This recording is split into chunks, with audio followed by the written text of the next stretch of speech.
Bom, hoje é só, e agora eu queria apresentar o Rubens Neto.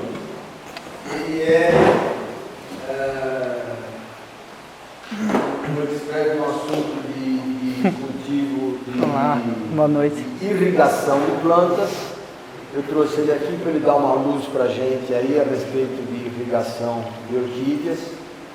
Nós vamos agora fazer a apresentação do Data Show. Então, Rubens, fique à vontade. Boa noite. Meu nome é Rubens, eu trabalho com projetos de irrigação, né? Mais focado na área de paisagismo, tá? Queria explicar um pouco sobre os sistemas, né? Falar um pouco sobre os produtos e mostrar algumas soluções que de repente vocês podem estar utilizando na irrigação das orquídeas, porque quando eu falo em irrigação paisagística, isso abrange desde um jardim vertical, uma estufa, até grandes gramados, campos esportivos, tá?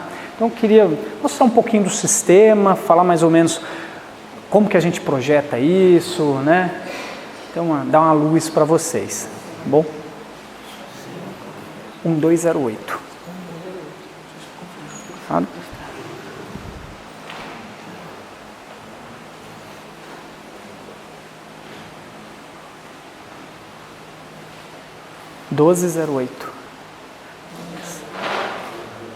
É isso, deixa eu entrar aqui.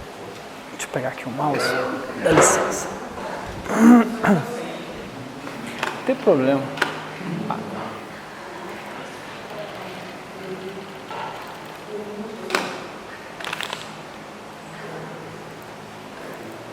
Opa.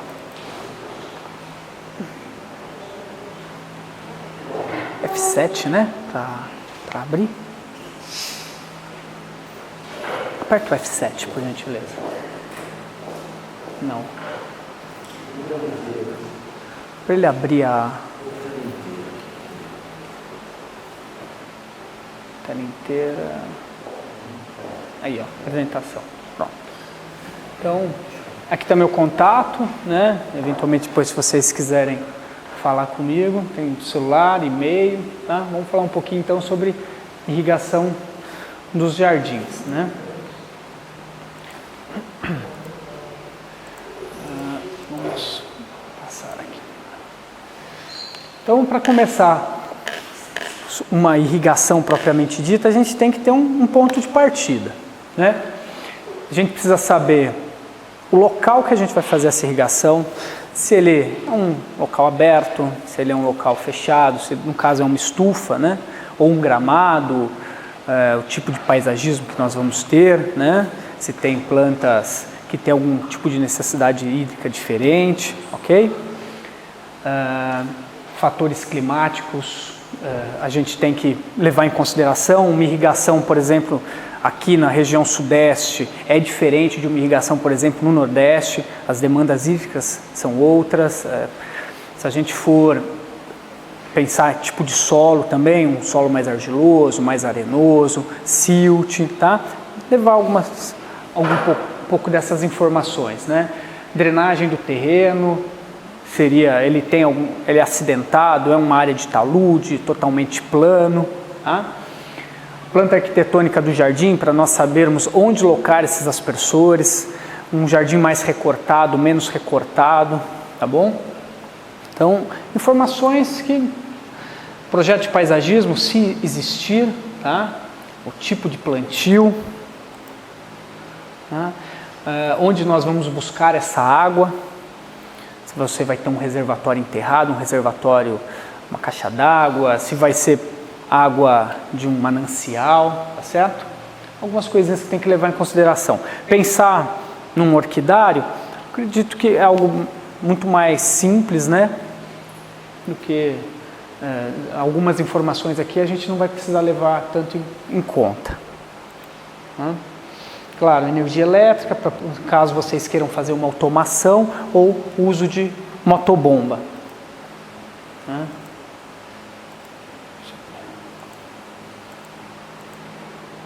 Vou puxar aqui. Opa, tem como voltar um? Como é que volta? anterior. Aqui. Vamos lá. Informações básicas do local, né? Continuando esse ponto. Um pouco até redundante, né? Tem que ser as mais precisas possíveis, né? É bom sempre fazer uma visita no local, porque às vezes o cliente te passa algum arquivo, alguma informação digital, seja uma planta arquitetônica, um arquivo PDF ou um AutoCAD, mas a gente brinca, né, que o papel ele aceita tudo, né? Então é sempre bom ir lá, dar uma olhada, como que é o local de verdade, ver sombreamento, né? Dar uma olhada nesse tipo de terreno, se bate, se casa direitinho o que ele te passou em papel digital e o que você está vendo em campo, né? Dá uma olhada, como eu falei para vocês, o tipo de reservatório, né? Cisterna, poço, lago, eventualmente você vai precisar de fazer um sistema de filtragem, se pode fazer a captação direta, tá bom? O tipo de energia que você vai ter lá, monofásico, trifásico, que tipo de bomba vamos utilizar, né? Qual o tipo de controlador, eventualmente, se vocês quiserem fazer uma automação, tá?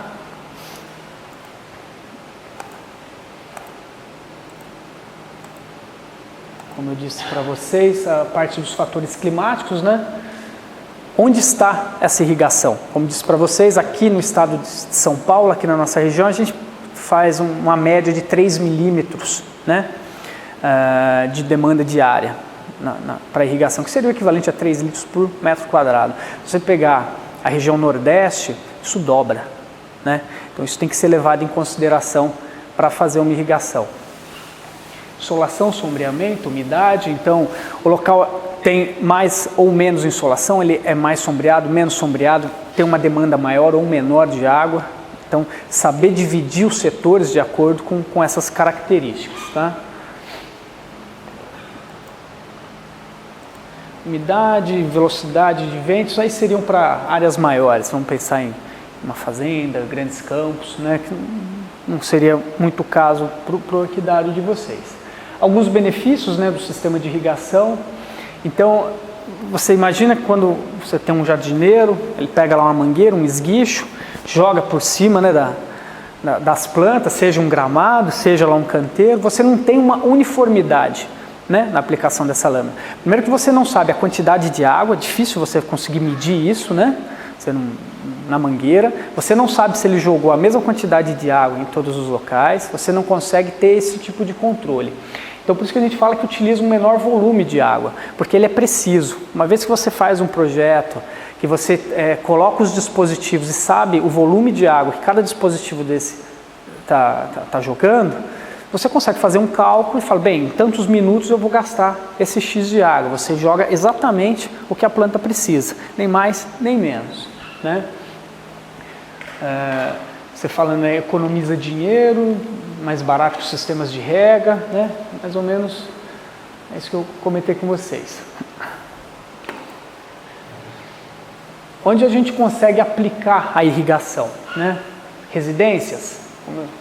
Então, residência desde um pequeno vaso até um jardim vertical, um grande gramado, uma horta que a pessoa queira ter. Posso fazer isso num apartamento, posso fazer numa casa chique, num condomínio de luxo no interior de São Paulo, né? Então, as propostas são enormes. Podemos aqui, estufas, orquidários, lojas de plantas, também podemos aplicar a irrigação, seja ela de baixo volume, seja ela através de aspersão, né? Podemos aplicar em áreas públicas. O Brasil, infelizmente, ainda não tem muito essa cultura, mas ano passado eu fui com meus pequenos, minha esposa, a gente foi para o Chile. É inacreditável, porque ali é muito mais deserto, o clima, né? E você vê tudo muito lindo, muito bonito nas praças, lá no centro de Santiago, irrigação. Você começa a olhar assim no chão, você vê os pontinhos, né, a cabeça dos sprays, vê mangueira de gotejamento.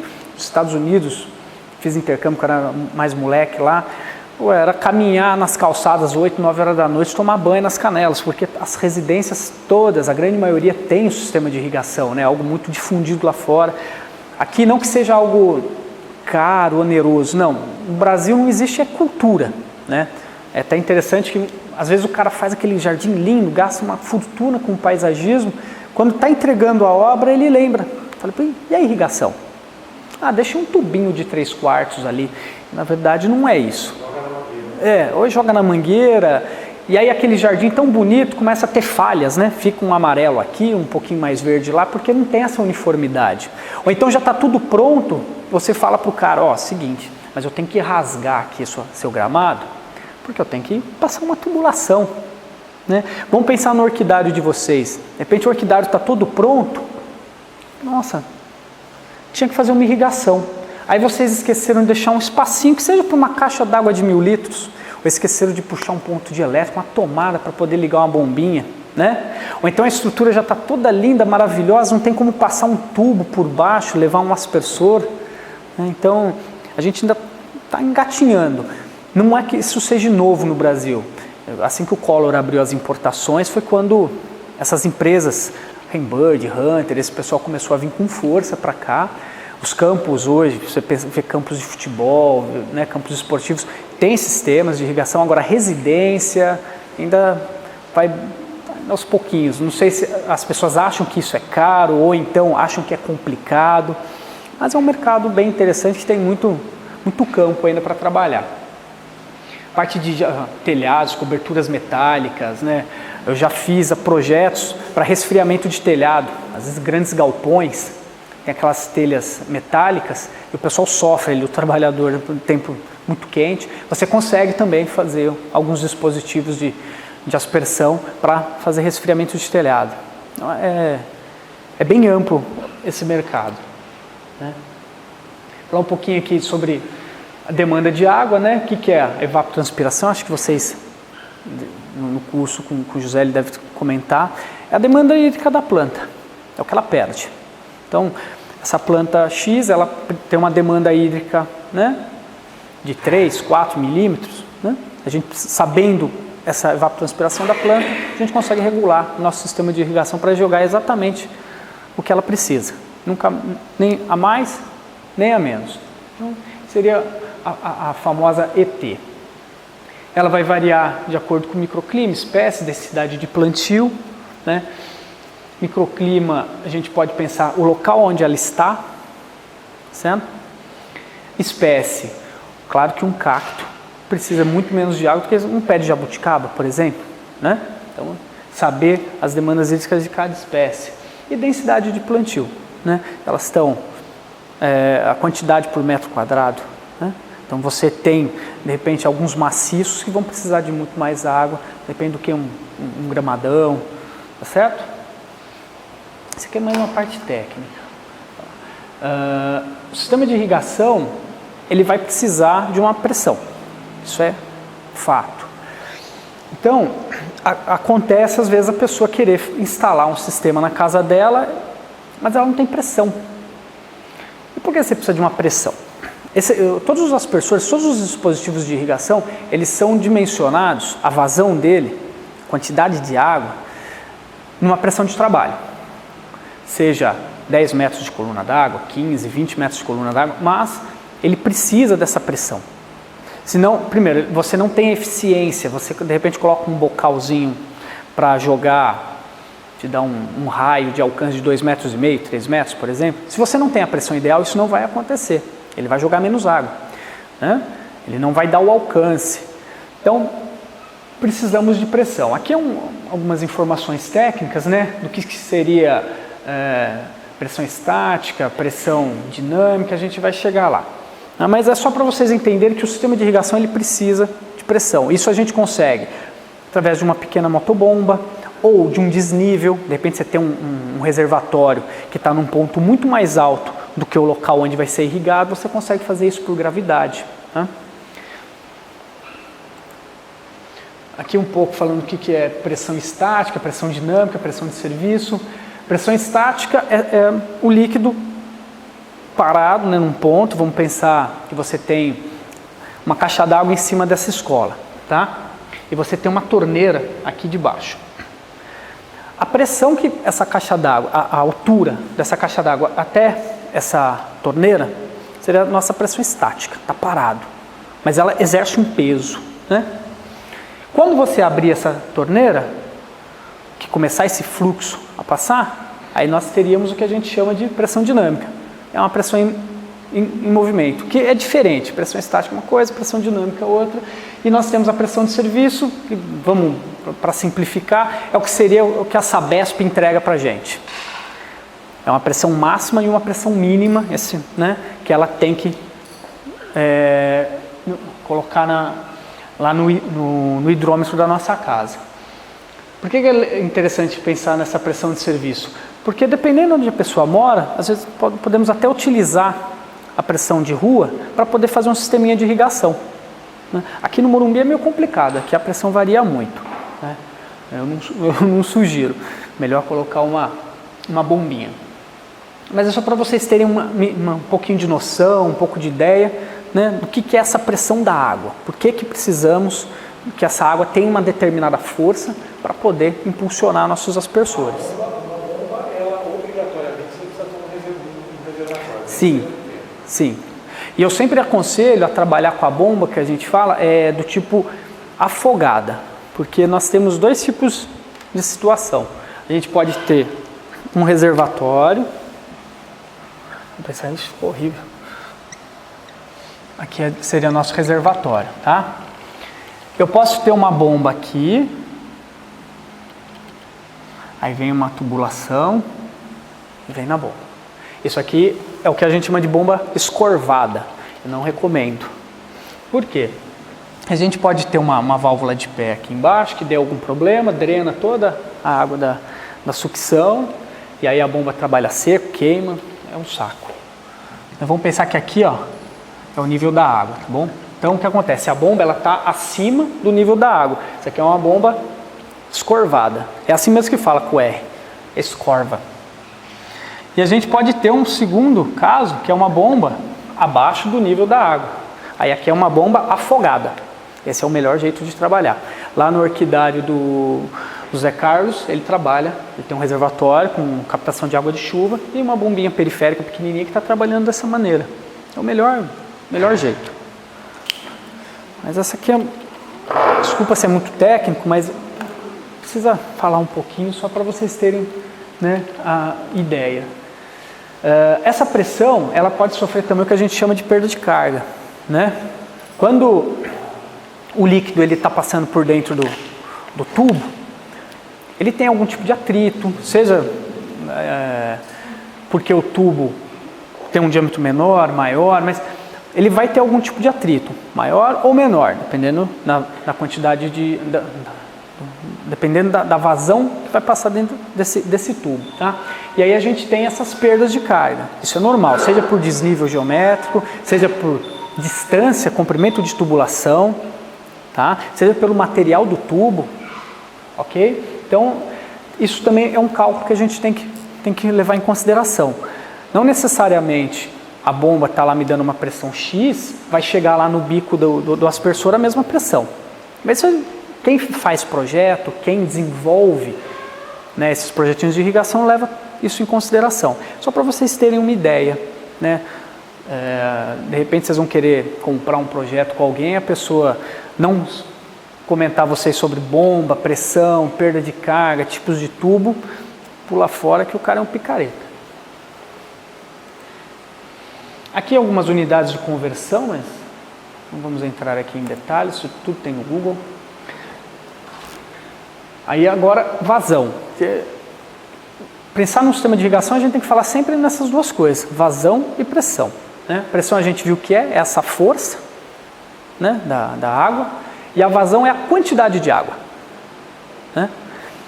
Então, aqui tem, né, vazão, rapidez com a qual um volume escoa. Quantidade no tempo, né? Muitas vezes a gente pode falar isso, litros por segundo, metro cúbico hora, tá? Então, em um determinado tempo, você tem um volume de água que vai escoar. Essa seria a vazão.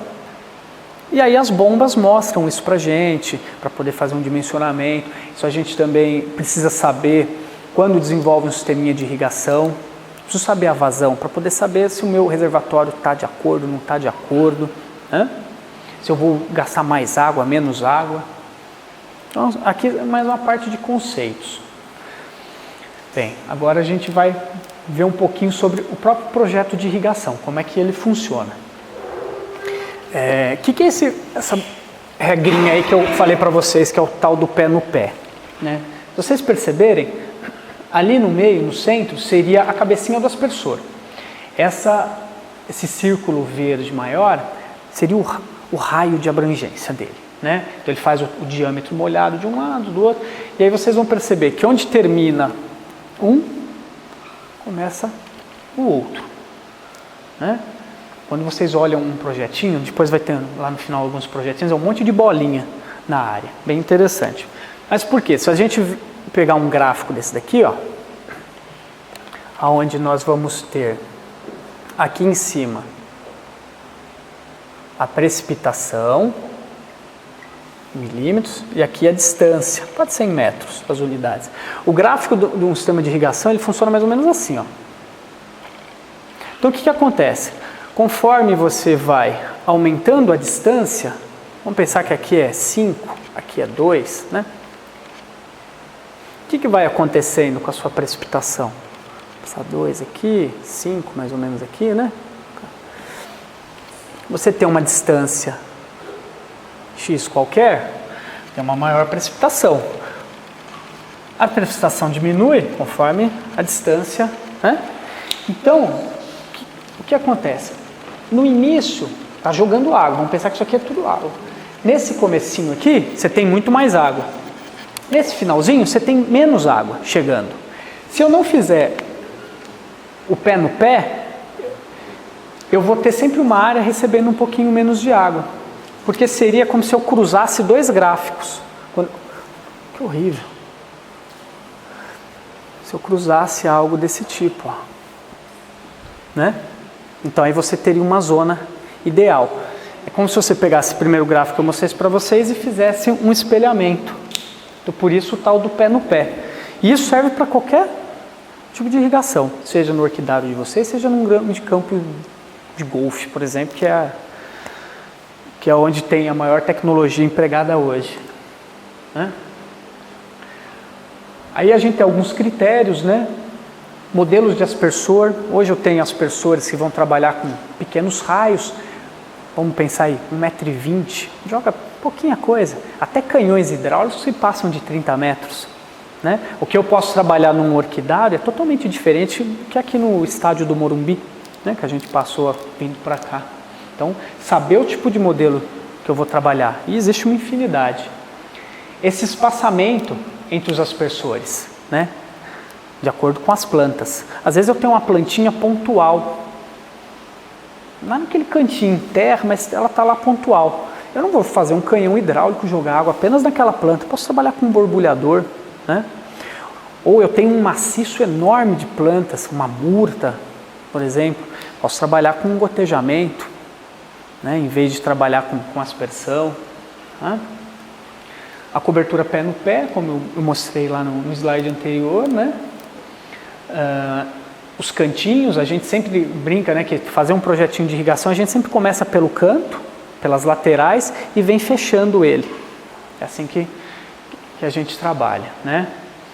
Preferência para geometria da área, né? Então, tem áreas que são mais recortadas, áreas com ângulos retos, aí a gente tem que saber que tipo de bocal que vai trabalhar, certo? Isso quem faz é a pessoa de projeto. É só para dar uma ideia para vocês de como que funciona, tá? Não fiquem desesperados. Aí se a ideia é colocar uma irrigação, de repente, num orquidário, a pessoa já vai te apresentar isso tudo pronto. Tá aqui o projeto, é só para vocês terem uma ideia para não comprar, né? Tem muito picareta aí no mercado.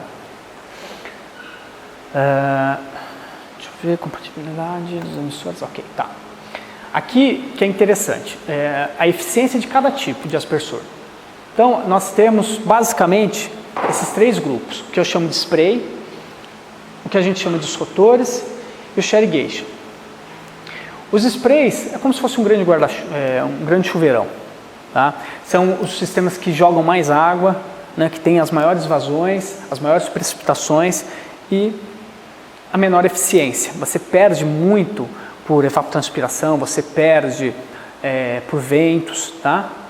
Os rotores já é o meio termo, tanto os rotores quanto os rotativos, né? Você tem que seria aquela segunda imagem. Você percebe que é um jato, né, direcionado, e você regula o ângulo que ele vai trabalhar, uns 180 graus, 90, tá? E o shower irrigation, que é o mais eficiente de todos, que seria a microaspersão. Gotejamentos, seja um borbulhadorzinho, seja um gotejo dentro de um vaso, uma mangueira de gotejo, tá? Aqui alguns modelinhos, né, os bocais. Os bocaizinhos sprays aqui, vocês percebem que ele tem uma abertura maior, então por ali sai um grande volume de água, né? São aspersores que trabalham aí de 1,20 m até 5,5 m de raio. Os rotativos já trabalham com um raio um pouquinho maior, de 5,5 m até 7,5 m. Temos os borbulhadores para irrigação pontual, temos aqui alguns borbulhadores para vasos, né? É só para ter uma noção dos dispositivos que vocês podem encontrar no mercado. O borbulhador é um bico individual. É um bico individual, ele forma como se fosse um guarda-chuva em volta da planta. Isso daqui não é recomendável para vaso. É recomendável, por exemplo, o cara tem lá um pé de jabuticaba e ele quer fazer uma irrigação diferenciada. Poxa, a jabuticaba precisa de muito mais água, de repente aquele meu pé de acerola, que é aquela minha mexerica, né? Então ele vem, pode colocar um borbulhador desse para jogar um pouquinho mais de água, tá? O que acontece? A vazão dele é muito alta. Temos borbulhadores aí que dão 130 litros hora, tá? Então você não consegue colocar isso num vaso. Diferente de um botãozinho desse aqui, de um gotejador pontual, que vai te dar 3,8 litros horas, né? É bem diferente. Você pode vir com uma estaquinha, deixar ele aqui dentro do vaso, algo bem discreto, né? Então, é uma infinidade de dispositivos que você vai escolher de acordo com o tipo, o plantio que você tem, o que você vai irrigar. Um painel verde, um vaso, as estufas, um gramadão, né? Alguns tipos de aspersores, né? Aqui alguns bocaizinhos, ali o corpo dos aspersores, né? Aquela parte aqui que na levantada a gente chama de pop-up, né? O pistão. Do pistão para baixo isso costuma ficar enterrado, estamos falando para gramados, né? Temos eles ali com 12 polegadas, 6 polegadas, 4, dependendo do tipo de paisagismo, né? Às vezes o cara tem uma pequena forração, 15, 20 centímetros, pode trabalhar ali com 6 polegadas, 12 polegadas, né? E na cabecinha daquele pop-up você vai rosquear, coloca um bocalzinho desse. Coisa bem simples. Aqui algumas imagens, né, deles em funcionamento.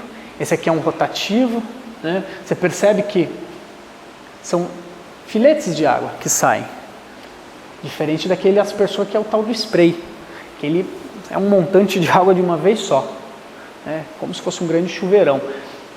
Esse rapaz aqui tem uma grande vazão, né? Mas é interessante, ele faz uma lavagem de folhas, tudo depende da área que você quer colocar, né? Esses daqui, os rotores, por exemplo, são sempre para acima de 10 metros de raio. Você pode perceber que já é um jato direcional. Aqui, trabalhar, por exemplo, a pessoa tem frutíferas. Isso aqui é um crime, não tem condição de trabalhar. Por que vai acontecer? Ele bate na florada, nunca vai dar mexerica, nunca vai dar a jabuticaba, né? A laranja, diferente desse rapazinho aqui, diferente desse rapaz. Que ele tem um ângulo mais baixo de jato, tem uma precipitação diferente, né? A pressão de trabalho é diferente, é menos agressivo, no caso das frutíferas, né? Aqui alguns tipos, né, desses aspersores. Aqui vocês podem ver são os rotores, ó, esses maiores. Isso aqui pode trabalhar em campo esportivo, quadra de saibro para fazer umidificação, né? Aqui é alguns dispositivos internos deles, né, as engrenagens que fazem ele rotacionar em campo, né? Onde se utiliza, tá vendo? Gramas, pequenos arbustos, forrações, plantio denso. Aqui algumas características técnicas. Aqui a gente já entra um pouco na parte da automação. E quando você fala em automatizar um sistema, por menor que ele seja, né, ou maior que seja, tanto faz, você pensar aí campo de golfe ou num painelzinho verde, ou em meia dúzia de vasinho numa varanda de um apartamento, a gente tem que trabalhar com essas válvulas. Tá? Essas válvulas, elas são válvulas do tipo diafragma, que a gente fala. Tá? Aqui em cima é uma solenoide, que faz a abertura e o fechamento. Ela é uma válvula elétrica. Ela recebe um sinal elétrico, ela abre, ela recebe um sinal elétrico, ela fecha. Bem simples. Isso aqui trabalha com corrente de 24 volts, tá? Então você não tem nenhum perigo de pôr a mão ali, tomar um choque, né? Porque isso muitas vezes fica enterrado, fica em campo, fica exposto, né? De fácil acesso a qualquer pessoa, então baixa tensão para não ter esse tipo de problema. E temos desde 3/4 até 3 polegadas, desde pequenas vazões até grandes vazões, podem ser metálicas, podem ser de plástico, mas elas são as responsáveis pela automação. Você tem o controlador, você tem a válvula e depois da válvula os dispositivos, né, de irrigação. Aqui nós temos os controladores, aqui eu coloquei como exemplo a Rainbird, né? Essa foi uma das pioneiras, não só no Brasil, mas no mundo. Se eu não me engano, o primeiro aspersor patenteado é dos anos 30, né? Lá nos Estados Unidos, feito pela Rainbird. Tá? Existem diversos modelos de controladores bem simples, até controladores extremamente sofisticados, com softwares para fazer programação remota, né? Você tem controladores ligados a estações meteorológicas, algumas coisas bem sofisticadas e alguns controladorzinhos residenciais pequenos, vem 2 parafusinhos, bucha 6, chumba na parede, liga na tomada, sai com um parzinho de fio, entra lá na válvula, tá lindo. Entra lá, programa, fala, ó, quero que irrigue todos os dias, ou então só dia ímpar, par, tantas vezes, algo bem tranquilo, preços bem acessíveis, né? Isso hoje já está, no Brasil já temos manuais todos em português, então, esses aqui são os famosos controladores, tá? Aqui mais algumas fotos, esse aqui é um modular, você pode perceber que ele tem uma caixinha chaveada, é um pouco mais sofisticado, tem um número maior de programas, te dá algumas possibilidades maiores de programação. Você tem ali à esquerda o RZX, que esse é um carro-chefe, é mais simples, super baratinho, né? Você tem...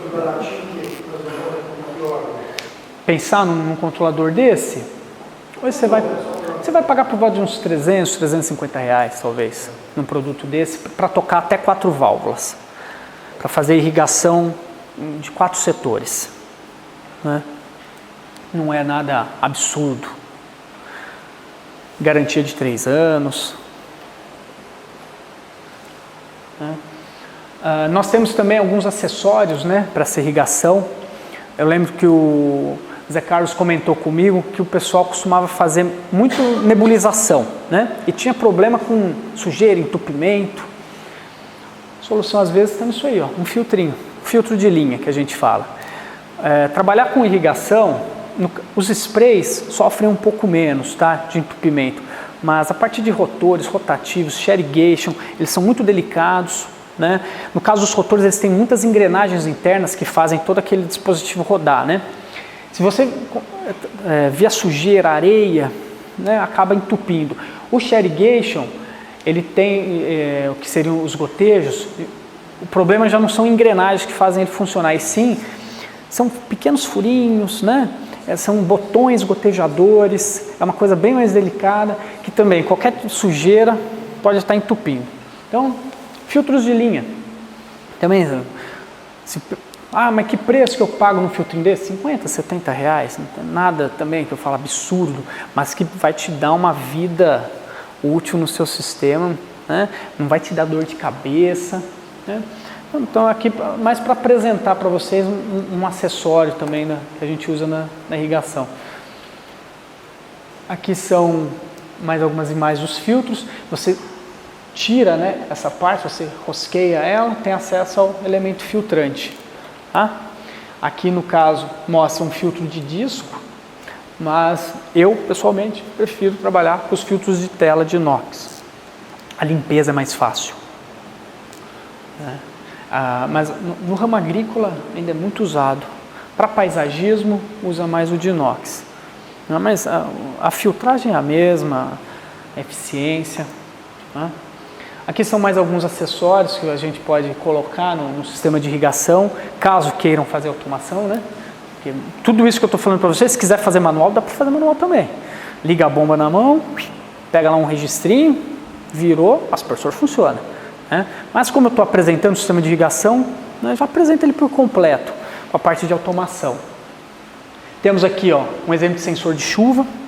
Então, o controlador, por mais que você faça uma programação, hoje, por exemplo, ele está programado para funcionar hoje. Hoje a gente sabe que choveu bastante, né? Bastante água aqui em São Paulo.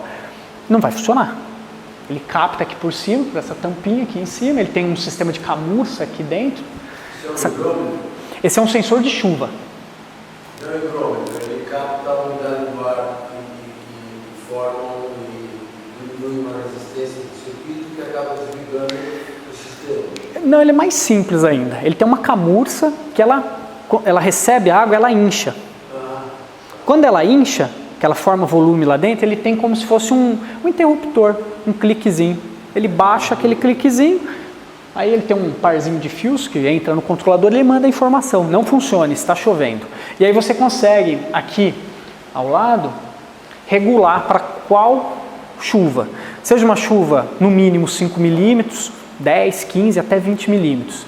Eu quero que... Não, só se for uma chuva torrencial, tem que cair bastante água para não funcionar meu sistema. Você regula para 20 milímetros. Não é qualquer chuva que, né, vai desarmar o seu sistema.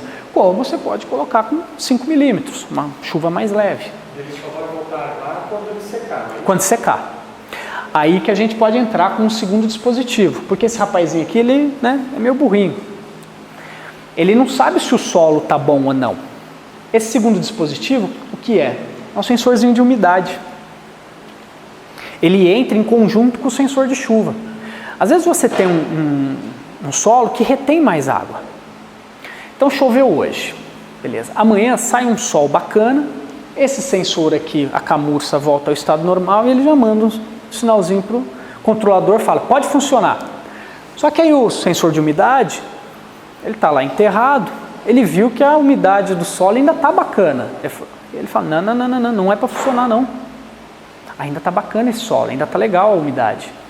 Aí ele manda um sinal para o controlador e o controlador não funciona. Então a gente fala que a automação precisa, para ela funcionar 100%, controlador, sensor de chuva. Eu quero um pouco mais de eficiência. Sensor de umidade. Né? Só que esse aqui já é um dispositivo um pouco mais caro. Tá? De repente o valor do controlador, um controlador simples, mais um sensor de chuva, ainda é mais barato do que só o sensor de umidade. Tá? Isso vai variar de caso para caso. Tem obras de grande porte que às vezes o cliente, né, quer colocar, ou então existem algumas normas hoje de sustentabilidade, principalmente prédio comercial, que eles exigem que coloque. Por mais que às vezes a obra fique mais cara, a instalação fique mais cara, mas isso dá alguma pontuação para eles, como um prédio verde, como um prédio mais sustentável. Claro que eles vão agregar isso depois no metro quadrado para poder fazer uma venda. E aqui, isso não vem para o Brasil, é sensor de... Ele tem também o congelamento, né? Ele tem o sensor também para congelamento. Esse daqui, ó. Geado, esse tipo de coisa. Aqui não usa. Um país onde tem neve e que o encanamento congela, tá? Esse tipo de coisa então seria apropriado. Aí não seria para a hidráulica, para os tubos que congelam. É mais para o sistema não funcionar. Ele conversa só com o controlador, ele vai enviar uma informação para o controlador para que não funcione. Agora, se o tubo do cara está estourado, está congelado, aí a gente pode colocar um que a gente chama de sensor de vazão. Esse sim consegue descobrir eventuais vazamentos na rede. Isso dá para fazer. Eu já trabalhei em Nova York, em Boston, com sistemas de irrigação. Eles em outubro mais ou menos drena tudo. Tira toda a água da tubulação, porque senão o gelo explode e quebra. Ah, sim. Então é isso. Tem que ter uma bomba para retirar toda a água. Então o gelo fácil, só tirar. Sim. Aqui é um outro acessório, reguladores de pressão, tá? Ali a válvula elétrica, o filtrinho, regulador de pressão e segue para tubulação. Regulador de pressão, um nome bem intuitivo, né? O que ele faz? Ele regula a pressão que chega no sistema. Então ali está falando 25 PSI. Eu coloco, chega a 60 PSI, do outro lado vai sair 25. Chegou 70 PSI, do outro lado vai sair 25. Rubens, mas por que eu preciso, né, de um acessório desse? Como eu disse para vocês, alguns sistemas eles têm uma pressão ideal de trabalho, né? Então, o que pode acontecer é eu ter um sistema com características diferentes. Eu tenho ali um sprayzinho funcionando com 5 metros cúbicos, ali um outro com 5, né? E de repente eu só tenho aqui nesse canto uma floreirinha que tem uma vazão muito baixa. O que vai acontecer? Quando eu ligo a bomba, vocês já viram curva de bomba? As bombas, elas têm uma curva característica, que funciona mais ou menos assim, ó.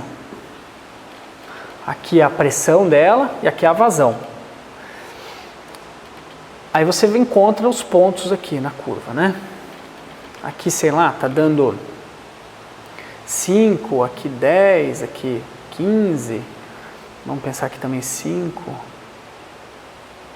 10, 15. O que acontece?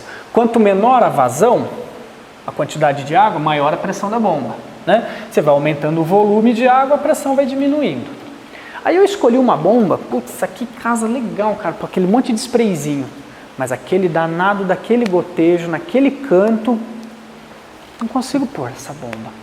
O que vai acontecer? Ela tem uma vazão muito baixa, aí a pressão fica muito alta. Aí você põe um regulador.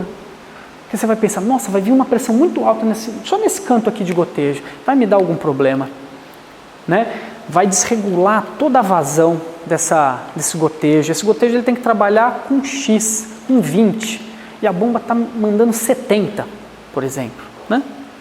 Aí eu coloco um regulador daquele lá. Vai chegar aos 70, só que do outro lado regulariza para os 20 e o sistema fica todo em ordem. Então isso acontece. Pode ser que eu tenha um desnível muito grande também. Eu tenho o jardim, aquela coisa linda, num platô, mas tem aquele setor 10, 15 metros para baixo da casa. E também tem que ter irrigação. Só que o que acontece com a pressão quando chegar lá, naqueles 10, 15 metros abaixo? Vai aumentar. Pode colocar um dispositivo desse. Tá? Então são acessórios, né, para vocês saberem que existem, que vocês podem estar utilizando. O orquidário de vocês, acredito que um filtro. Esse aí é excelente. Evitar entupimento. Tá? Aqui mais um pouquinho dos emissores, como eu falei para vocês, os gotejos, né? Eles têm baixas pressões, tá vendo? Trabalham com 10 metros de coluna d'água. Colocar sempre filtro nesses danadinhos, porque eles são bem delicados, eles entopem com muita facilidade, então é bom colocar um filtro. Poxa, Rubens, mas a água é limpa, ela vem da Sabesp, ou então essa água vem da caixa d'água da minha casa. Sempre é interessante colocar um filtro, por menor que seja a sujeirinha, né? É bom que segure. Vocês percebem? São emissores de baixíssima vazão, 2 litros hora, 4 até 8 litros horas. Eu posso colocar muito bem, de repente, num vasinho aqui. Pode colocar. Ah, Rubens, mas eu preciso que lave a folha, né, da orquídea. Podemos trabalhar com sistemas de spray. Tá? Então, entendendo a dinâmica das plantas, a gente sempre acha a melhor solução. O spray quando você fala spray, O tipo de jato. É o bocal. Não, nebulização é diferente. É diferente. A nebulização, ela entra nesse tipo de irrigação. Gotejamento e nebulização, a gente chama ele de sherigation, que são as irrigações de baixo volume. Né? É possível fazer também no orquidário, numa boa. Só que é interessante sempre colocar a filtragem. Sempre colocar a filtragem. Só que o nebulizador, você vai colocar ele no teto, né? Então, uma eventual manutenção te dá um pouco mais de trabalho. Escada, tem que subir. Você pode pensar, de repente, num spray uma altura 1,70 m, sei lá, 1,5 m, né? Na altura das bandejas, né? Onde vocês colocam os vasos. É possível fazer também. Porque no meu caso específico aí, eu tenho uma área lá de 8 por 4 e onde eu só tenho sombrite, não tenho plástico, então eu tomo chuva. Tá. Então, para mim, o grande problema não é tanto a molhar, vamos dizer assim, Sim. e sim subir a umidade relativa do ar, que as orquídeas gostam mais de umidade. Então, eu acho que no meu caso específico, Podemos fazer uma nebulização. Sim. Eu pensaria numa nebulização que ele vai gastar menos água, ele vai manter o ambiente mais, inclusive como ele gasta menos água, eu poderia ligar 2, 3 vezes por dia, Claro. né? Ele vai gastar um pouquinho e ele vai mandar uma baita umidade relativa e não vai ficar molhando as plantas. Possível. Então, E dá para fazer um sistema bem econômico, ao invés de trabalhar com PVC, como você tem vazões baixas no nebulizador, trabalhar com mangueira de polietileno de 16 milímetros. É show de bola. Faz as mangueiras, claro, quando tiver no teto, para não ficar aquelas barrigas, aquela coisa feia, coloca, diminui um pouco o espaçamento da fixação, né? Sei lá, 2 metros, 1,5 m, a gente diminui, para ele ficar bem justinho, e vê o raio desses nebulizadores. De repente você tem nebulizador de raio de 1,5 m, 2 metros, podemos, né, dar uma olhada nos catálogos, e vem nesse tubo de polietileno e fixa. Na distância, sempre respeitando o pé no pé. Fica show de bola. Coloca um filtro, né? Eventualmente, quero automatizar, parte para uma válvula elétrica e um controlador. Não, eu não quero automatizar, eu quero fazer manual. Coloca um registro, uma bombinha periférica, não liga, desliga, abre lá. a bomba Tranquilo. obrigatória, praticamente. Com certeza, no caso de vocês, mas não é algo que vai encarecer muito o sistema. Vocês podem ir na Florencio de Abreu, nossa, tem tantas hoje, tem bomba chinesa, bomba importada, tem bomba nacional, tem uma infinidade de marcas. E o sistema de vocês, pelo que eu vi as características lá com o Zé Carlos, são baixa vazão, baixa pressão, é bomba periférica, essas bombas pequenas. Você joga aí no mercado, tem uma infinidade. Até eu não ganho nada com isso, mas acredito que se vocês partirem para marcas mais conceituadas, seja uma KSB, uma TEB, uma Schneider, aí vocês não tem problema. Mas tem umas coisinhas chinesinhas aí, tudo de plástico, atende também. É que dá mais manutenção, né? Aí é do bolso de cada um. Mas é bomba periférica, não se preocupem com coisas grandes. Vou pôr uma bomba lá 10 cavalos, nossa, vai acabar com a minha conta de luz. Não, isso aí não existe. Uma das preocupações que sempre o pessoal tem é isso, né? Você vai pôr uma bomba, a conta de luz vai lá. Sim. E outra questão é a qualidade da água, né? Porque Sim. eu tenho uma caixa d'água de 500 litros, e se essa água da Sabesp é problemática, não é problemática. Né? Por causa de cloro, esse tipo de coisa? Cloro e às vezes um pH muito alto, Entendi. excesso de cálcio e coisas que começa. Toda vez que você vai lavar uma caixa d'água, você vê aquela crosta que voltou no próprio chuveiro, você olha. Você tem que estar Lá em casa fica amarelo, essa questão. Como a gente tem orquídea em casa, alguns que eu achei fora, né? Faz captação. A grande maioria, talvez aqui, pegaria água da Sabesp. Entendi. A gente fica sempre na dúvida da qualidade da água. Mas de qualquer forma, hoje vocês usam ainda essa água, né? Para fazer a rega dos vasinhos de vocês. Não é? O que a gente está tentando propor é não trocar a fonte, mas é automatizar ou colocar alguns dispositivos de irrigação para tornar a coisa um pouquinho mais eficiente ou para diminuir a mão de obra de vocês.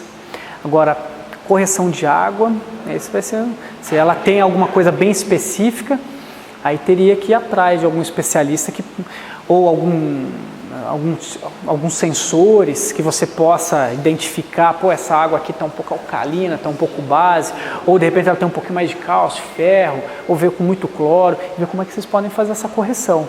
Nós temos um associado que tem orquidário, não vou falar que é um orquidário comercial, mas é um orquidário até um pouco mais profissional, e ele inicialmente ele estava pegando água no poço. E ele começou a observar que as plantas dele começaram a dar uma doença, algum problema de nutrição que deu escurecimento, morte das partes apicais da planta e tudo. E ele foi pesquisando e viu que era o problema da água do poço. Existia muito ferro, será? Ferro?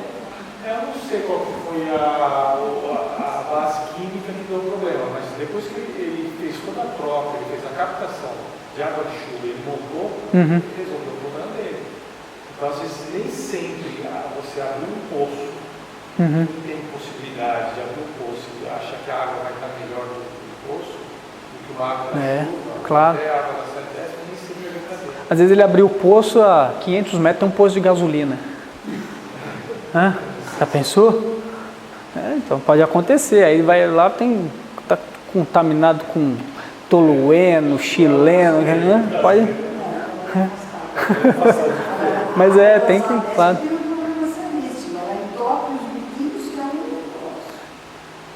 Mas se vocês trabalharem com os filtros, pode ter certeza que isso diminui muito. Você está trabalhando com filtro de tela, de disco? Não, um tubinho que vai dentro de uma... É tipo daquele que você gostou. Mas eu coloquei também, na saída da água, eu coloquei uma tela. E, aliás, 2 telas na saída da caixa. Tenta... Não sei se vai ser fácil para você ver essa informação, mas vê quantos mesh. Isso é a medida, é a medida do, vamos pensar, do furinho, da malha do seu filtro. Às vezes você está trabalhando com 50 mesh, o indicado seria 120, 150, tem que dar uma olhada nisso também. Entendi. E mesmo assim está entupindo. Mesmo assim, é um filtro, uma telinha, em uns 40 centímetros, e você coloca na saída, você abaixa na saída, então toda a água obrigatoriamente passa. Sei. Depois tem outro, não é mesmo assim, aqui em São Paulo não toca. Temos que brigar lá com o Dória agora. É um negócio. Puxar a orelha dele. Os filtros eles amenizam, né? Mas se você tiver problema, por exemplo, sujeira, legal, né? Areia. Agora, se você tiver presença de cálcio, ferro, isso vai passar e aí vai fazer vai acumulando, né? Nos biquinhos. Então, característica da água também é importante. A gente, né?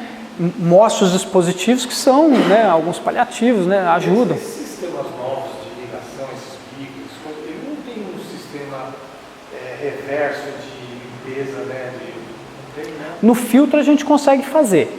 Só no filtro? Nos filtros. Eu consigo na parte de baixo do filtro. Teria que voltar algumas imagens. No bico não. O spray, ele tem um filtro, antes de entrar nele, ele tem um filtrinho. Cada bocal de spray, cada bocalzinho de rotativo, ele já tem um pequeno filtro, né? Agora, fazer uma retrolavagem disso não tem como. O que você pode é ter uma periodicidade de limpeza, de tanto em tanto tempo você vai lá, tira o biquinho, olha como que está o filtro, tá meio sujo aqui, começou a dar um musgo, alguma coisinha, vai lá e lava em água corrente. Isso é simples, ele é de plástico, né? Você não precisa jogar nenhum produto químico, é o que você pode fazer. Claro? Além daquela tela metálica do filtro, né? Sim. Vocês ainda tem aquele cilindro de celulose também para filtrar?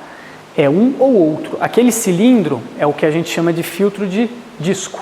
Eles são vários disquinhos, um em cima do outro. Se você pegar um na mão, né? E é ali que fica depositada a sujeira. E temos um outro elemento filtrante que é a tela. Então, a estrutura do filtro é a mesma. O elemento que vai filtrar que difere. Se é disco ou tela.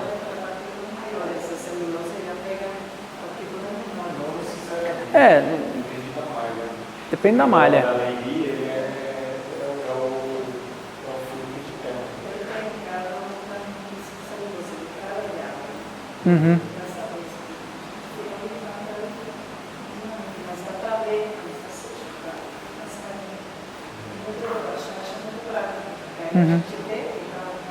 Já sabe quando tem que trocar. continuar aqui um pouco com vocês. Então, esses aqui são os botõezinhos de irrigation, falei para vocês. Aqui alguns acessórios, né? Aqui seria a mangueira de gotejo, que tem a mesma função, as vazões parecidas com aqueles botões, mas você imagina que você tem um tubo contínuo com, entre aspas, esses botões já instalados numa determinada metragem. Cada 30 centímetros, um botãozinho desse, né? Que seriam esses rapazinhos aqui. Isso aqui é instalado dentro do tubo, né? Esse pedaço aqui, ó, é um rapazinho desses daqui, ó, que fica instalado dentro dele. A água vem com uma certa pressão, passa ali por dentro, ele é autocompensante. Então, do início até o final dessa mangueira de gotejo, como ele é autocompensante, a pressão é sempre a mesma. Então, ele mantém sempre a mesma vazão.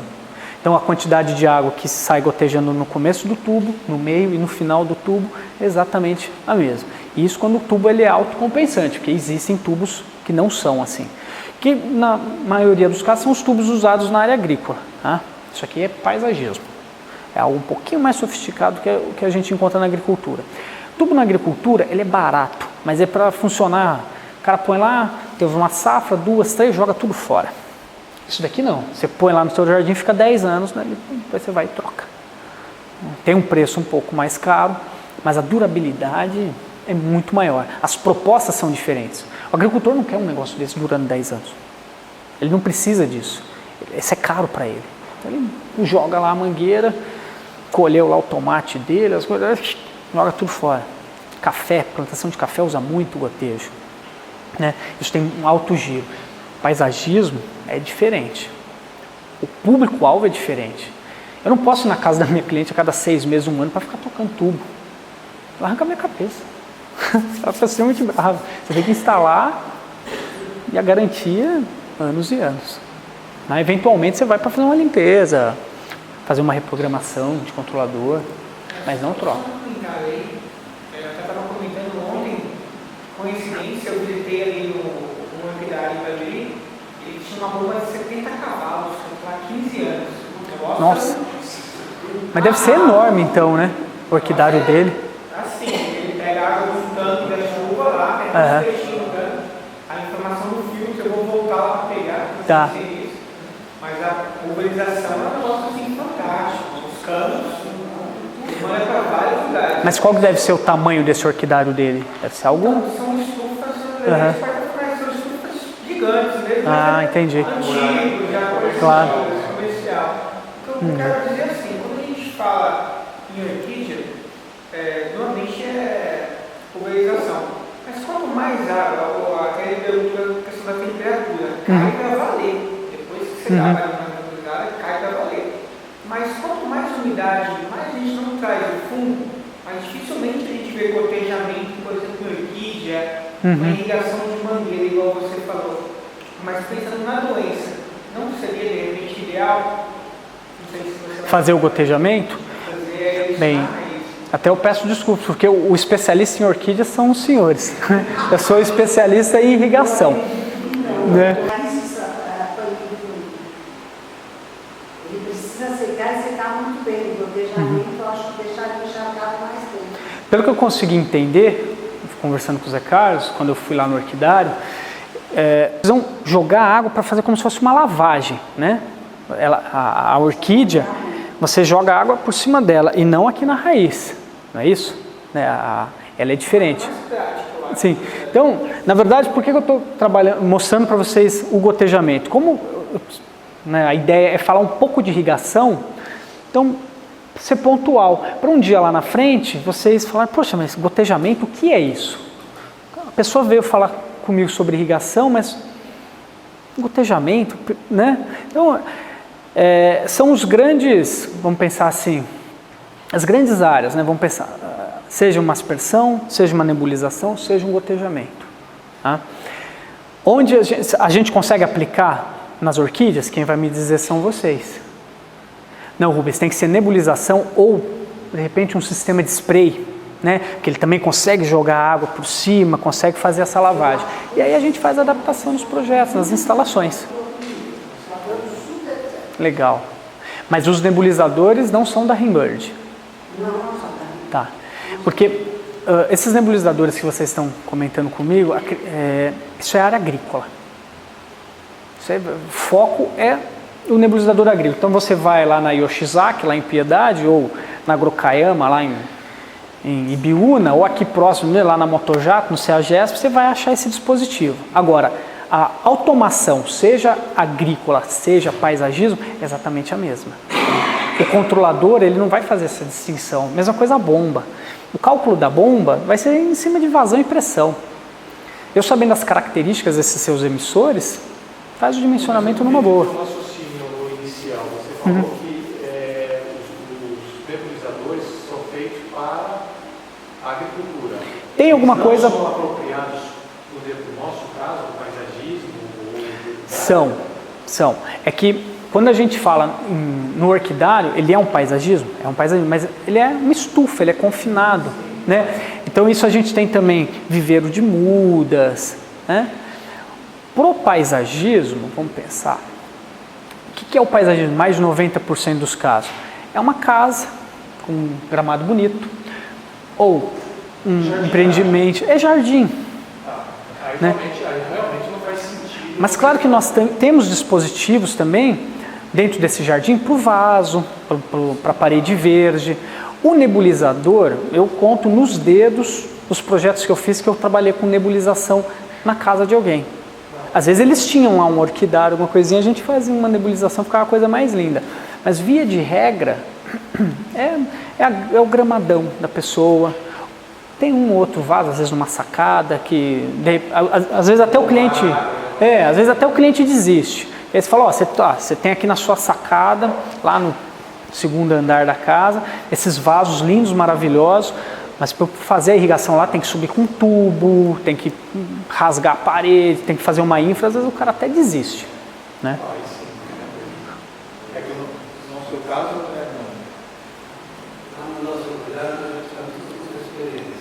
Uhum. As pessoas, se você colocar no lugar de muito Assim, a água. não funciona.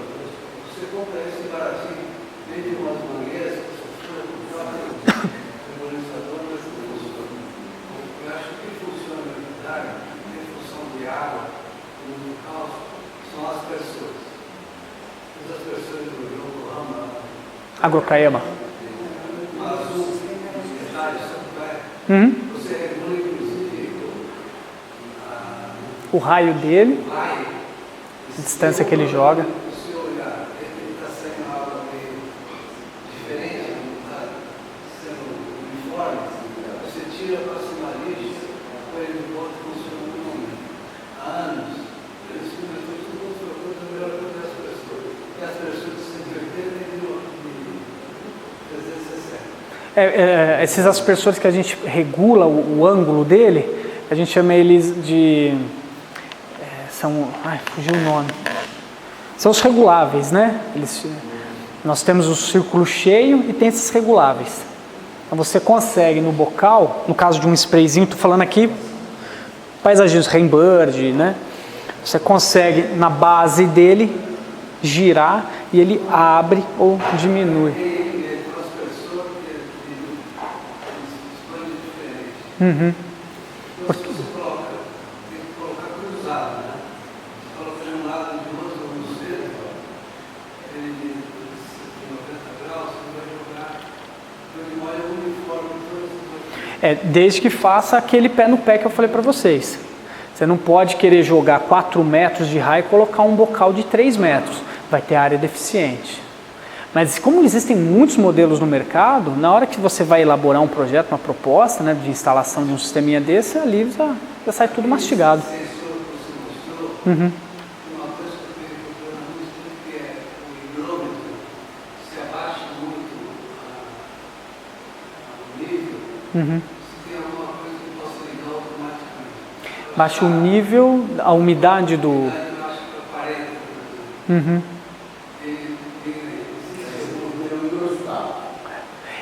A Rainbird não trabalha. Esse tipo de... Mas tem uma empresa, eu vou na Nortitec, eu visito algumas feiras, todo ano. E na Ortitec, se eu não me engano, tinha uma empresa chamava Akzo, AKSO, acho que chama isso, Akzo. Eles têm algumas coisas voltadas nessa área, não é controlador, são alguns aparelhinhos que fazem a aferição mais precisa desses parâmetros que aqui no paisagismo para nós não é interessante, a gente, né, não precisa de... o sensor de umidade vai enterrado. Uhum. Tá. O nosso caso é diferente. Esse sensor de umidade que eu mostrei para vocês é para enterrar no jardim do cliente, num gramado, por exemplo. Só apresentar para vocês saberem que existe esse tipo de dispositivo, mas não que tudo que foi apresentado vai ser aplicado em um orquidário.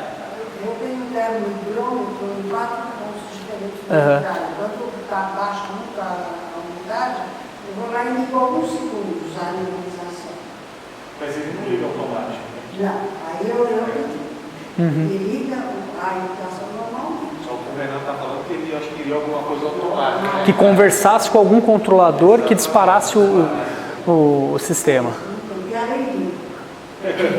Mas eu posso falar para vocês, não sei se vocês conhecem essa feira, chama Ortitec, lá em Olambra. Nossa, ali tem um mundo. Tem um mundo. Ortitec, é em Olambra. A cidade é uma graça, é uma feira gratuita, né? Nada muito abusivo. Não é igual você ir numa AgriShow, que pelo amor de Deus, aquilo é mais máquina agrícola, aquelas coisas enormes, tudo muito caro. A Ortitec, é uma feira menor, né? Você consegue rodar ela toda em um dia só, tem muita coisa voltada para essa área de vocês, muitas empresas, né? É muito equipamento. É em junho, se eu não me engano. Junho. A Ortitec é que tem a Fiaflora também. Mas eu percebi, eu fui lá, né, eu peguei muita gente. Mas o que acontece é que nesse ramo deles não tem demanda. E o negócio dos caras é demanda. Aí é mercado, né? O que ele falou aí não é nada complicado. Mas é igual ele dá para passar, olha, é demanda. Se tem demanda, a gente desenvolve o produto, claro. Cada um tem uma região, cada um tem um tipo. É um outro problema. Então, a minha necessidade, por exemplo, é diferente do que o Renato que ele falou agora. O Renato falou agora, porque eu acho que eu sou contra o que ele falou, mas a situação dele é diferente da minha. Então, eu prefiro uma nebulização e ele um spray. Eu prefiro uma nebulização. Porque deu certo para ele, está dando certo para ele. A nebulização no meu caso. Usei 10 anos o Rainbird e agora vai ser o outro. Vai dar 10. Tá. Então, só para encerrar, aqui tem mais ou menos os esqueminhas, né? Um diagrama, controlador, os fiozinhos indo para cada um dos setores, né? Aqui algumas características de projeto, né? A voz aspersora aqui em cima, ali seria um gotejamento, caixa de válvulas, os aspersores locados, isso de acordo com o raio para dar o recobrimento, parte de bombeamento, que eu falei para vocês, que muitas vezes é necessário, aqui uma instalação aos filtros, algumas válvulas, retenção precisa ter, filtrinhos, registros, manômetros. São conjuntos de uma irrigação grande. Aí está com o dosador também. Sim. Aqui no caso cisterna, né, em corte. Aí aqui ele já pode trabalhar com uma bomba submersível, né? Essa instalação eu não faria, né? A bomba dele está aqui, ela está trabalhando naquele esquema que eu mostrei para vocês, né? Está trabalhando escorvado. Eu não recomendo, mas quem manda é o cliente. Aqui algumas imagens, né? Layoutzinho. Só mostrar agora uns layouts de como que são esses. Tá, aqui as plantas, né? Como que a gente desenvolve. Vou mostrar agora aqui algumas imagens. Essa aqui é a parte técnica, vazões, divide setor para não ter vazão muito alta, diminui tubulação, né? A gente traça as redes, tá, vamos ver aqui. Ó. Então, Isso aqui é seria uma planta baixa, né? Um exemplo, ó. Aqui são os aspersorzinhos. Aqui tem um fazendo 90 graus, esse aqui fazendo 360, esse daqui fazendo 180. É o tal do recobrimento que eu mostrei para vocês, né? Aqui um rapazinho fazendo 270. Essa sobreposição não dá encharcamento? O encharcamento se você jogar água demais, né? Por isso que a gente tem que entender qual que é a demanda. Eu vou aplicar uma lâmina de 3 milímetros, então o spray vai funcionar 5 minutos mais ou menos. Se jogar 10 minutos, 15, aí a gente vai encharcar, porque o próprio solo não vai ter capacidade de drenar toda essa água. É a capacidade de campo que eles falam, né? Mas o recobrimento, é o que eu disse, é para eu ter sempre a mesma quantidade de água sendo jogada. Entendeu? É o tal do pé no pé. Se eu tenho esse cara, um exemplo, tá? 3 metros, ele está jogando 3 metros para cá, 3 metros para cá, ele tem que estar exatamente, né? O raio é de 3 metros, a cada 3 metros eu tenho que ter alguém. Então essa sobreposição, na realidade, ela joga a mesma quantidade de água na sobreposição. Então eu tenho essa sala de aula, por exemplo. Vamos pensar que isso aqui tem 7 por 7. Aí eu tenho um aspersor 90 graus em cada canto jogando 7 metros de raio. Aí dá a sobreposição excelente. Putz, eu vou colocar com 4 metros. Esse miolo aqui, ó, da sala vai ficar com falha. Tem umas fotos aqui mostrando sistemas com irrigação e sem irrigação. Isso aqui é um campo de futebol. Isso aqui é uma delícia de projetar, rapidinho. Aqui seriam as áreas comuns, né? E aqui é o campo. Tá vendo a diferença, ó, dos raios? Olha o tamanho do raio desse aqui, ó. Esse aqui é um rotor. Aqui já tem raios bem menorzinhos, sprayzinhos. Só para título de ilustração. Vocês verem. A importância do layout, ó. Tá vendo? Esse aqui tem uma uniformidade, aquele lá, ó. Tudo errado. Aqui só cai um nó. Esse está jogando, só cai um X de água que a gente fala aqui. Aí aqui cai um pouquinho desse e desse. Ó, aqui, ó, tudo falha. Aí vocês vão ver como é que fica o gramado. Tem umas fotos. Ah, mas aqui tem menos bico. Tem. Mas não funciona. Vai ficar tudo horrível. Tem lugar que vai ficar verde, tem lugar que vai ficar amarelo. Tem que ter sobreposição, que é isso daqui. Tá vendo? Outros, ó, sobreposições. Tá vendo? Aqui é a tabelinha de consumo, né? Lembra que eu falei, ó, os tempos de rega? Sprays, aí de repente tem uma jabuticaba, tem um gotejo. Isso aí quem determina é o projetista. Para você saber que o spray, por exemplo, como ele joga mais água, ele funciona menos tempo que um borbulhador de uma jabuticaba, né? Por causa das vazões e precipitações. Isso aí a gente que faz, aí você tem o tempo que ele vai funcionar, o consumo, porque aí você precisaria eventualmente projetar um reservatório. Então, ó, problema de dimensionamento, dá uma olhada, ó. Tá vendo aqui, ó? Olha que horrível. Aqui no canto, ó, tá vendo?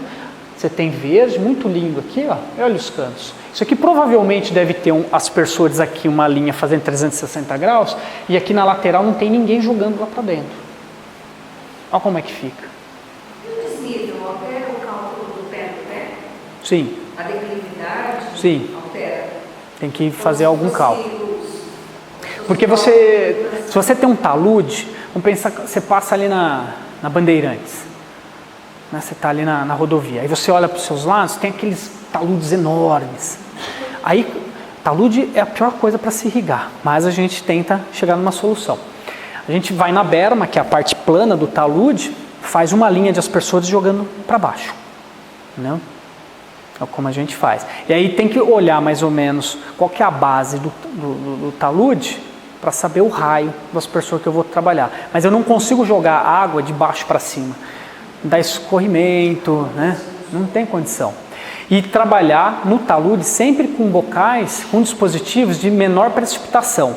Spray, por exemplo, não é o mais recomendável, ele joga muita água. Então você pode ter algum tipo de erosão. Você tem que trabalhar, rotor vai bem, os rotativos vão muito bem, porque a precipitação, o volume de água é menor. Então ele espalha de uma forma mais carinhosa, né? Vamos pensar assim, a água não vem aquele jato de uma vez só, né? Mas talude, sim. E nós temos dispositivos com válvulas antidreno. É possível, a pessoa tem algum desnível, coloca alguns aspersores com válvula antidreno, e aí quando desliga o sistema, na parte mais baixa não vai ficar babando, né?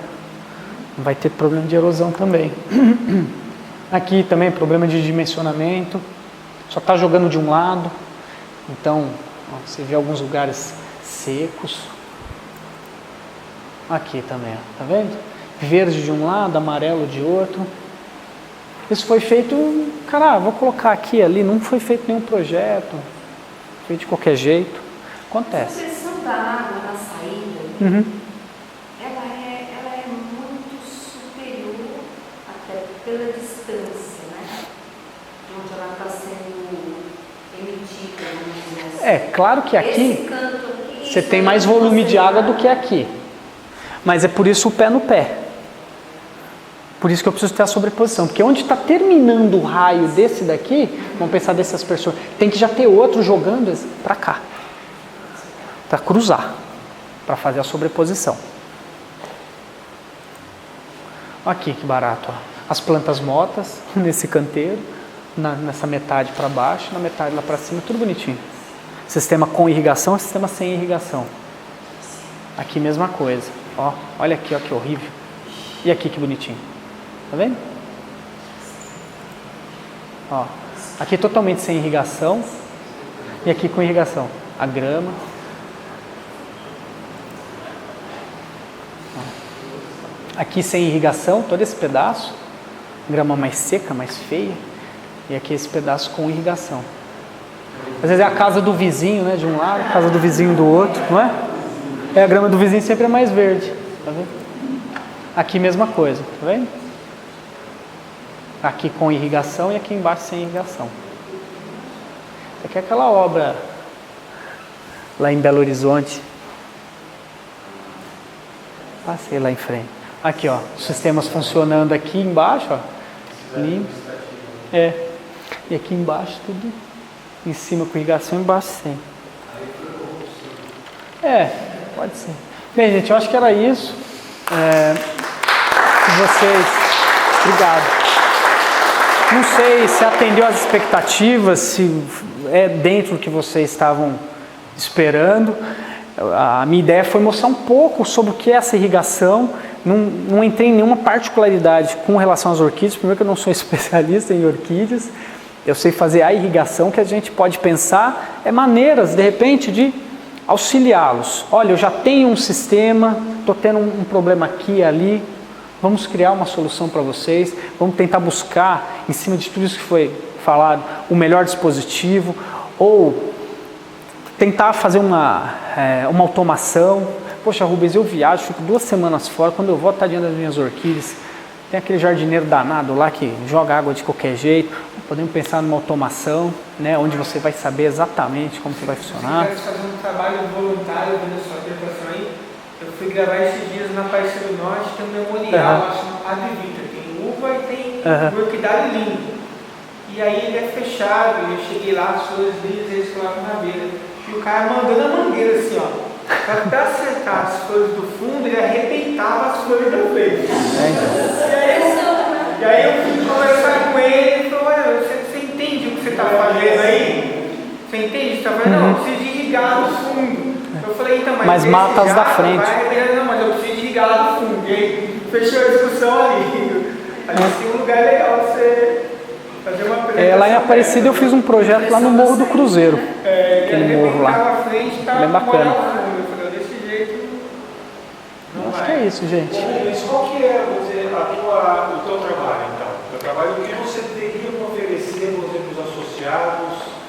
Olha, seria a parte de consultoria, desenvolvimento de um projeto com vocês, né?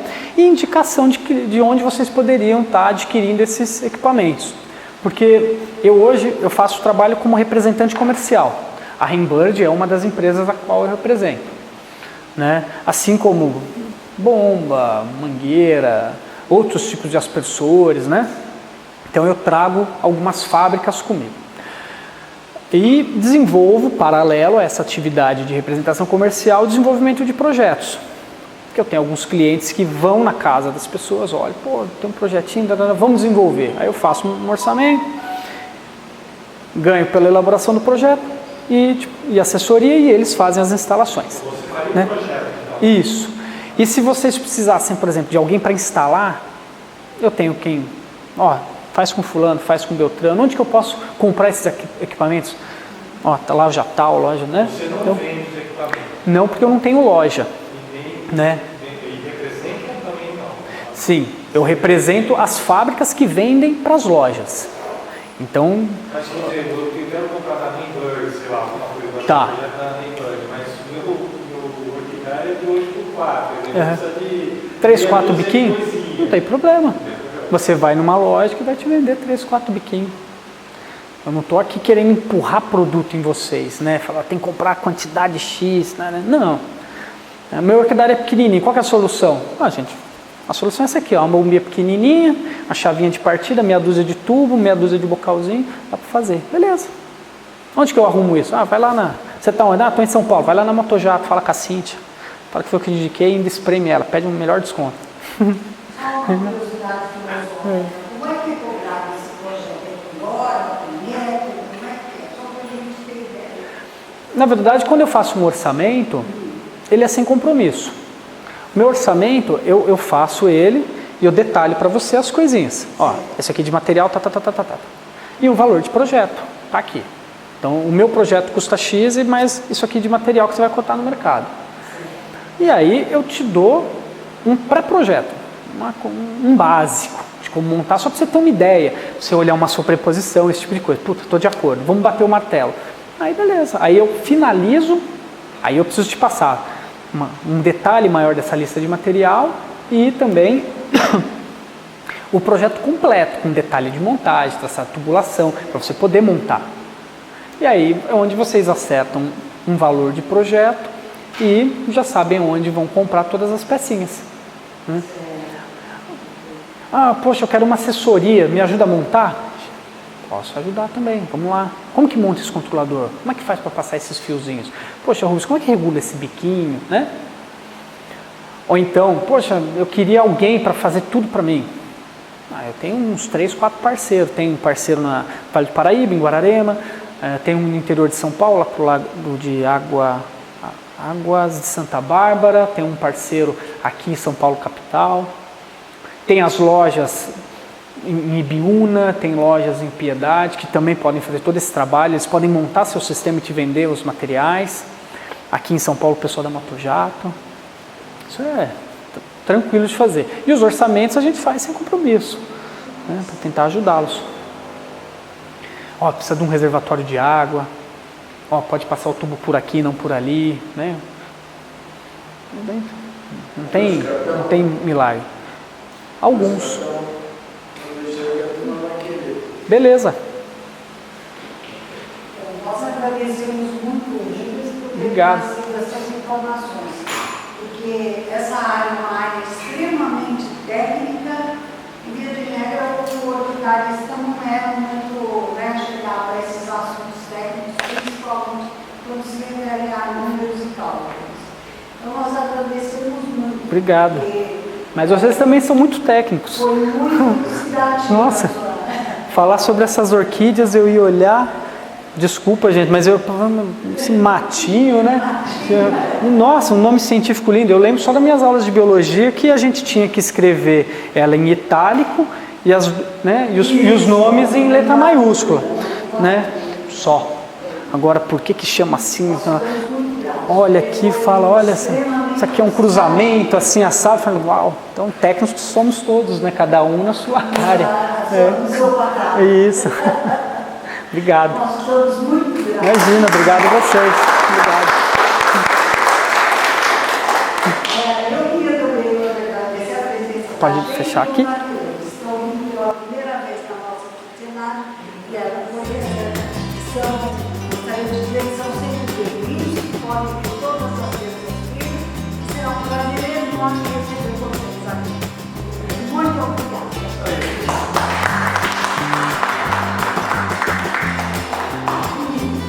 Leili, manda um beijinho, que o pessoal tá pedindo pra você. Beijinho para